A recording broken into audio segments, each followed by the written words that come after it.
tout le monde, j'espère que vous allez bien. Je vous retrouve pour une nouvelle vidéo et je viens de me rendre compte que je ne vous ai pas du tout pris de la semaine. On est jeudi soir et j'ai fait aucun rush.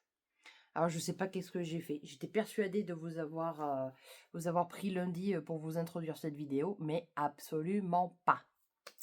Du coup, je vous fais un petit point lecture. Alors c'est dans la précédente vidéo que je vous ai montré mes réceptions. Peut-être. Bref.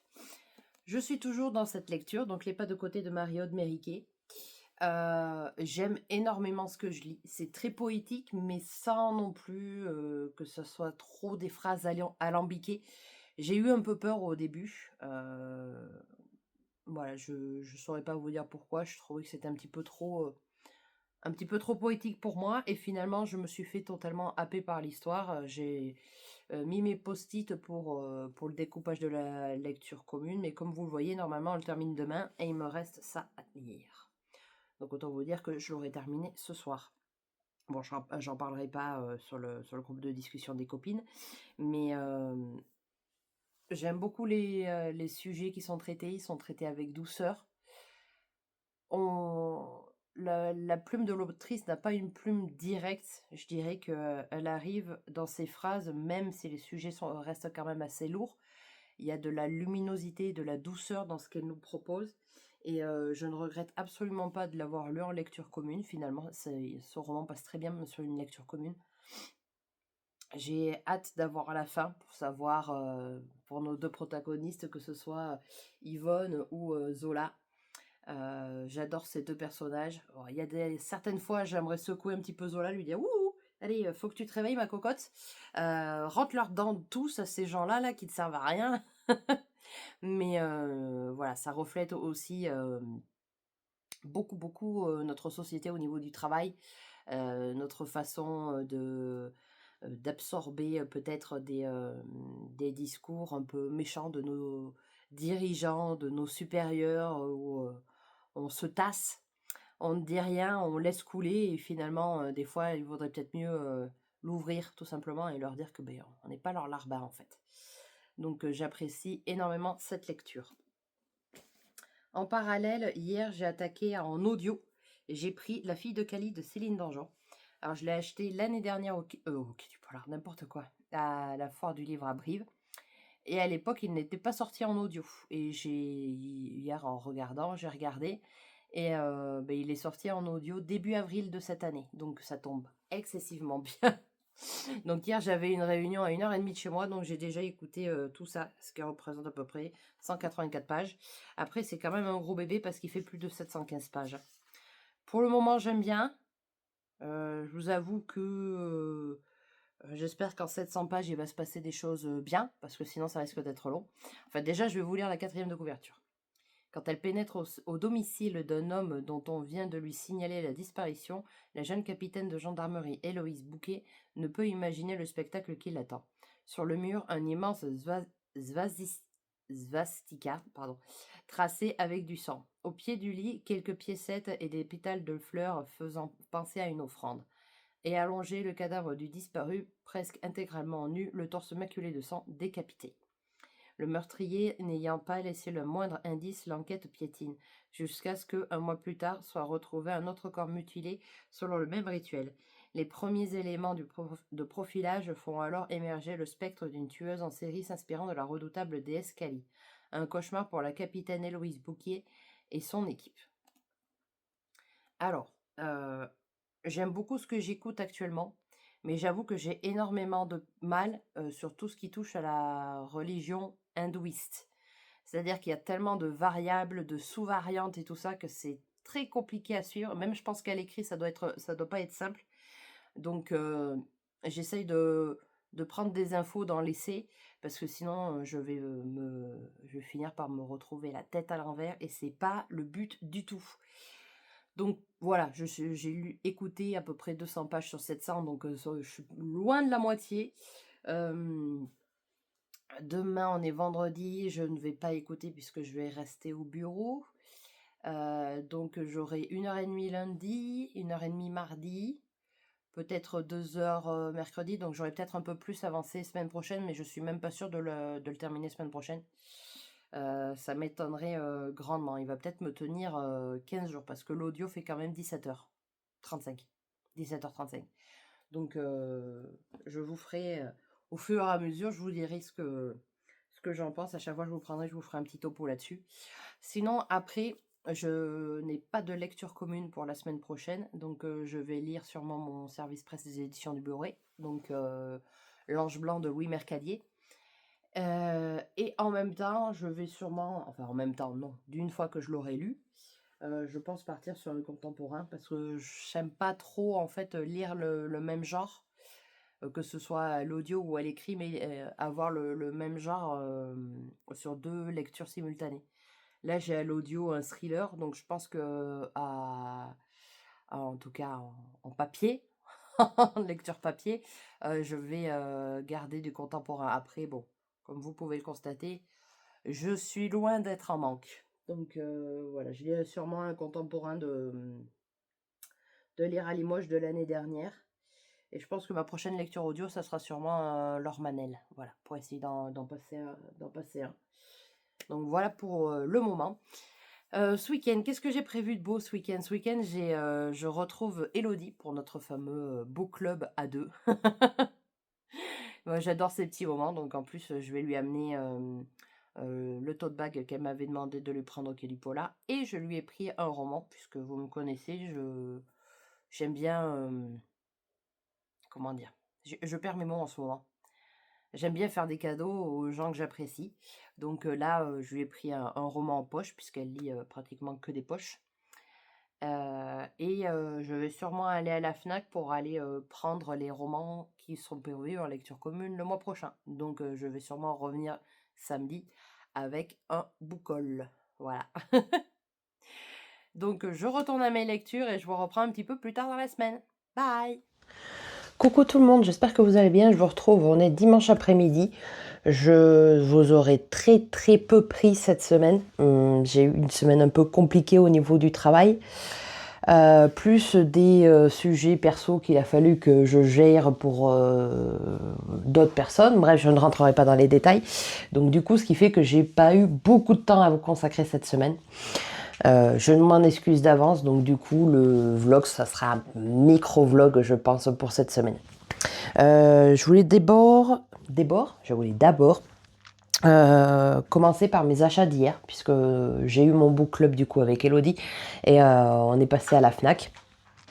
Et vous allez voir que j'ai été très raisonnable, parce que j'ai voulu prendre que les romans qui sont organisés en lecture commune avec le compte La Pause Littéraire sur Instagram. Je devais en prendre 4. La FNAC en avait que 2, donc du coup j'en ai pris que 2.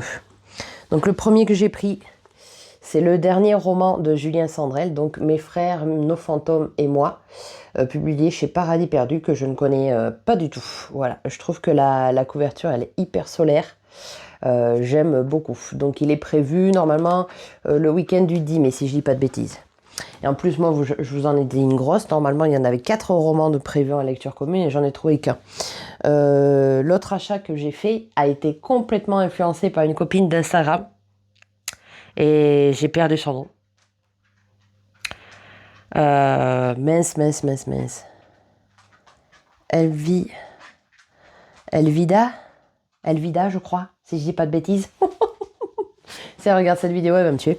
Enfin bref, du coup, l'auteur était au Quai du Polar, sauf que je ne le connaissais pas, je n'ai pas vu son roman passer. Et du coup, j'ai lu son avis et j'ai complètement cracos. Donc j'ai pris Mourir de foi de Maxime Gérardot. Voilà. Publié chez Robert Laffont, qui est du coup le label La Bête Noire. Et en plus, il est dans la sélection Prix Bête Noire des libraires. Donc voilà, après c'est un roman assez court, je trouve. Il fait 320 pages, donc ça va être un thriller rapidement lu qui va se rajouter du coup à mon énorme palle de romans thrillers que j'ai à lire. Voilà, et du coup j'ai organisé un concours sur Instagram du coup parce qu'on est arrivé à 1700 abonnés. Donc si j'ai quelques abonnés d'Instagram qui me suivent aussi sur YouTube, merci énormément pour votre fidélité. J'ai tiré Delph Books Addict du coup au sort et j'en ai profité, je lui ai demandé sa liste et je lui ai pris un roman en même temps. Donc le roman est emballé, donc vous ne le verrez pas. Et je lui ai acheté plein de goodies. Alors je vais vous les montrer, vous, parce que du coup, si vous n'êtes pas sur Instagram, vous ne verrez pas les goodies que j'ai pris. Du coup, je lui ai pris un iced tea fait chez moi. Voilà. Qui est fait... Ouais, mais vous, ça vous dira rien. Mais qui est fabriqué dans une brasserie dans le Cantal. Bien sûr, je ne pouvais pas ne pas lui prendre des petits sablés au Cantal, forcément. Autant être chauvine jusqu'au bout. Et après, j'ai fait un massacre un petit peu Action et Fnac. Donc, je lui ai pris... Ça, je le trouvais trop beau. Voilà, je lui ai pris un stylo arc-en-ciel. Elle en fera ce qu'elle veut. Je lui ai pris... C'est tout mini surligneur.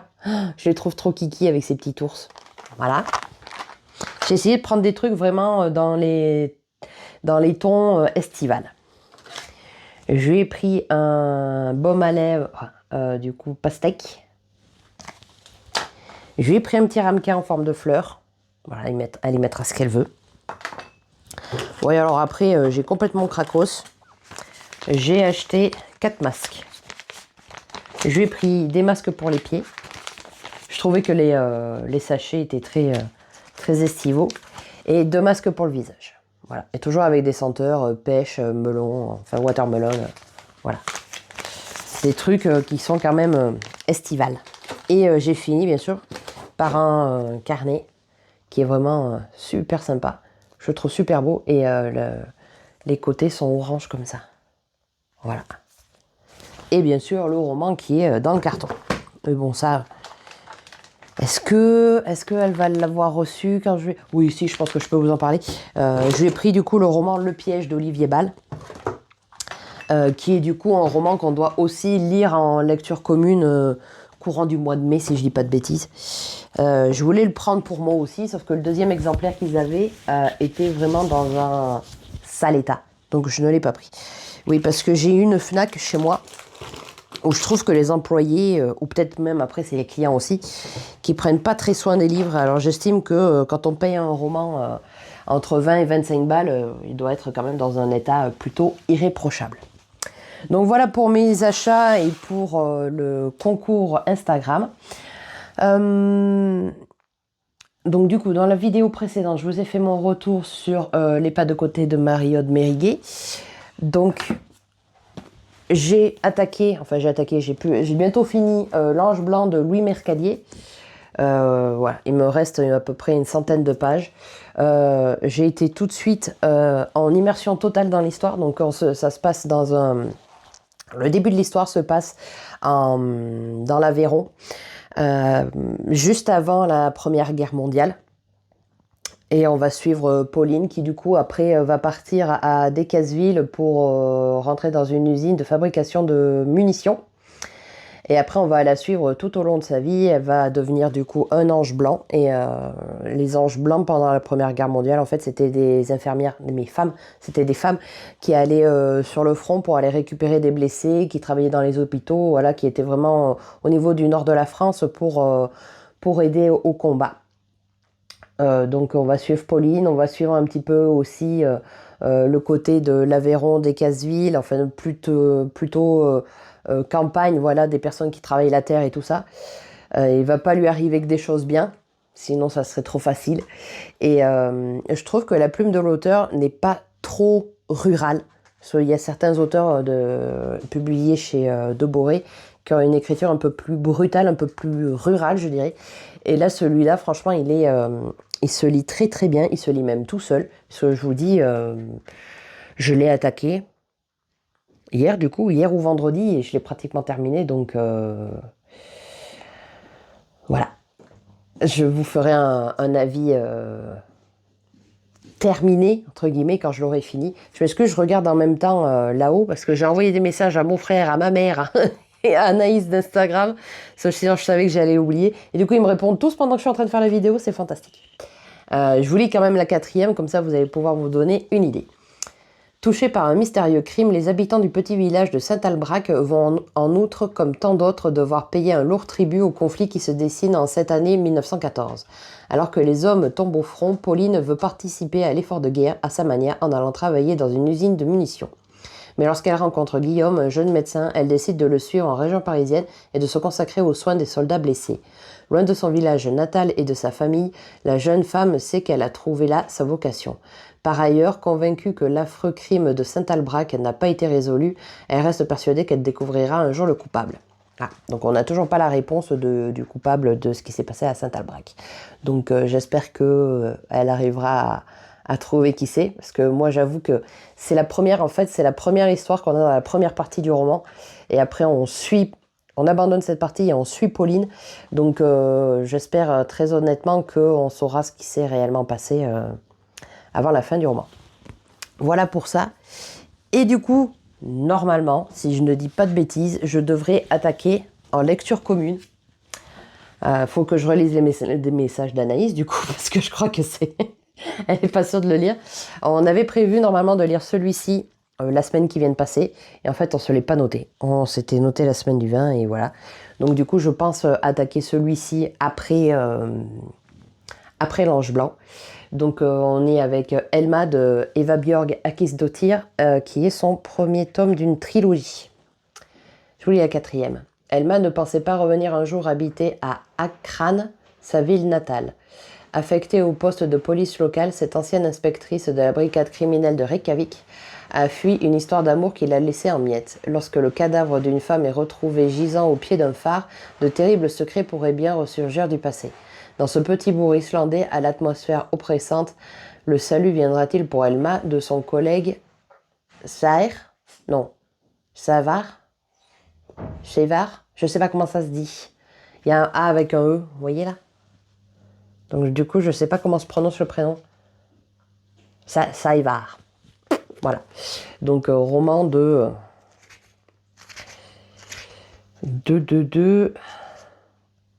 395 pages. Donc bon, voilà.